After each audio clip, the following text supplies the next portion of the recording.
Against all the odds, you find a way to go up 3 in that final minute, and you've seen how Denver ends up scoring so many times. But how do you balance the emotions there of kind of being proud of the effort and the energy, and then nonetheless feeling the sting of the loss at the end?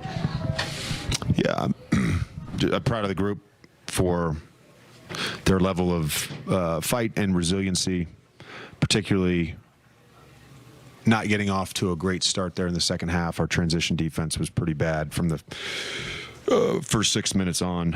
And then, fighting back and taking the lead. There's a lot we could have done better, but the group competed tonight and gave ourselves a chance to win. You said you're not sure exactly when you'll start to get bodies back, but the spirit, can you carry that out of this game as now you start to add a few guys back in and try to reclaim the not necessarily the winning streak you were on, but just that level of play again? Yeah, the spirit was great. I think it's been that and will continue to be that. And I think it was a good opportunity for a number of guys to play bigger minutes, and Shake in particular, Christian defensively in the second half was awesome. So happy for those guys that they played well.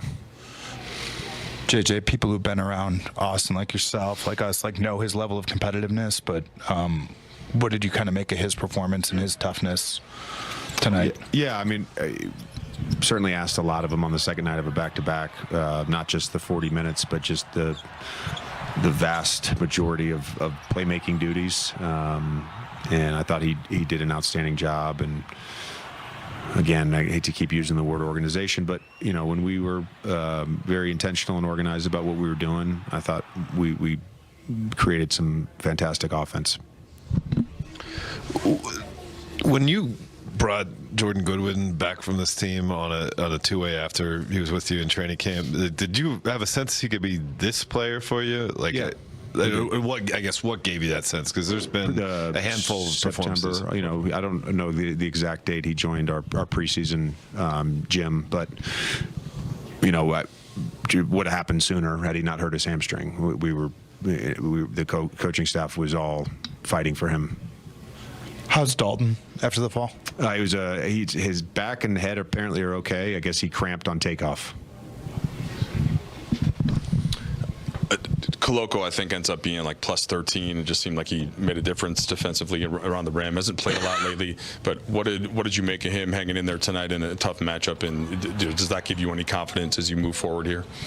Yeah, it does. I think, again, Goody, Christian, Trey, we've gotten incredible value out of those guys and love having them in our program.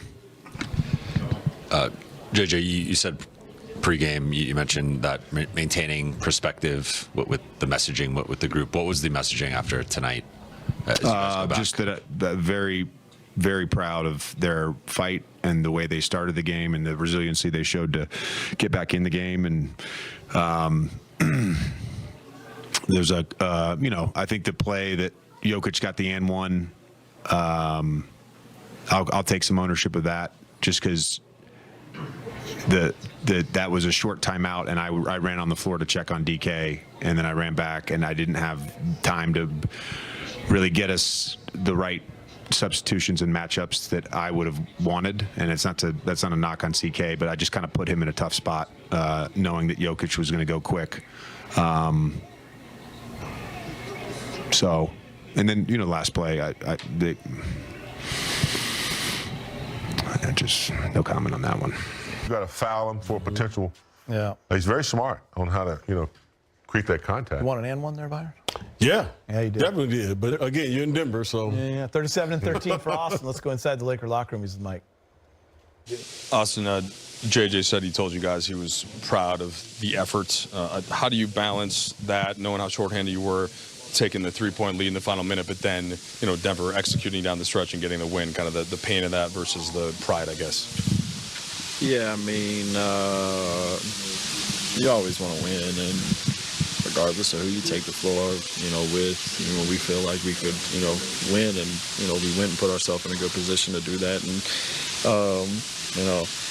I missed a midi with probably 28 seconds left, and to go up two, they come down. They kind of went to what they went to the last 2-3 minutes, and Dalton got on the high side because we were fronting Jokic, and he kind of walked him up, held him into the screen, and Jamal got a wide open three and made it.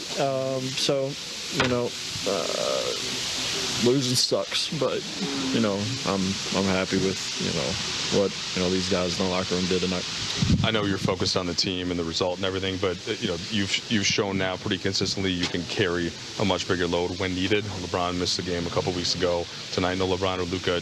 How just the confidence that you have in your own individual game, how has that grown over the years? I think I've weirdly been confident for a long time. It's just being on the stage for the world to see. But I tell you all the time, I just try to play the game the right way. And when shots fall, it looks good. And when shots don't fall, everybody's ready to kill me. So, everybody in the locker room, did what they had to do to win. And unfortunately, we didn't get it done. But they made it easy for me out there, just putting me in the right positions. Second night of a back-to-back, you guys have 3 starters back in there that are hurt. Another handful of rotation players here that weren't playing. Why was it important for you to play and compete? Like, what is it about competition that pulls you? I mean, basketball is just fun. I'd be lying to you if I said that at some point between, before the game and last night when everybody was, trying to figure out if they were playing or not, if for a second I was like, man, we got how many rotation guys? Bron, Jax, Rui, Doe, Gabe, Luka, like it's a lot of guys out. And, they told me to go play, so I go play. You mentioned last night that you guys spoke in the locker room. You helped provide the perspective of it was all good just a week ago. What perspective, I guess, you guys didn't win a game on the trip, but what perspective can you have for the trip and I guess what you guys can take away from it going back home?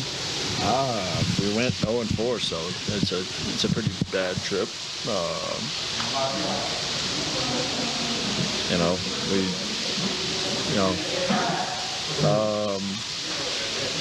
But like JJ said a week ago, everybody was like Lakers in 5, so we don't listen to any of it. We know we're full, healthy, and got everybody on the team that we have a really good chance to beat anybody. So I just see this group, coming together, locking in on one common goal, and that's to win. And tonight, I think, is the biggest testament to that. Very shorthanded and went and played a really good basketball team with probably the best player in the world. And went toe to toe and had an opportunity to win it and just didn't execute the last 50 seconds. So I guess that's what you take positive. Last question. There's value in these opportunities for guys when people are out. What did you make of Dalton tonight and kind of the chance he got to kind of flex his offensive muscles the way that he's probably most comfortable? Yeah, I told him in the huddle, I said, hey, if you want to shoot it, shoot it. I don't care if you shoot it 35 times. We're going to need every bucket you can get. So he's a hooper. He's someone that likes to compete, plays hard as not everybody's perfect. He makes mistakes and gets through them. And he's one of the better, I don't know if y'all would call him young shot makers I've seen. He has a high release that doesn't get blocked much, and he makes difficult shots. So shout out to him. But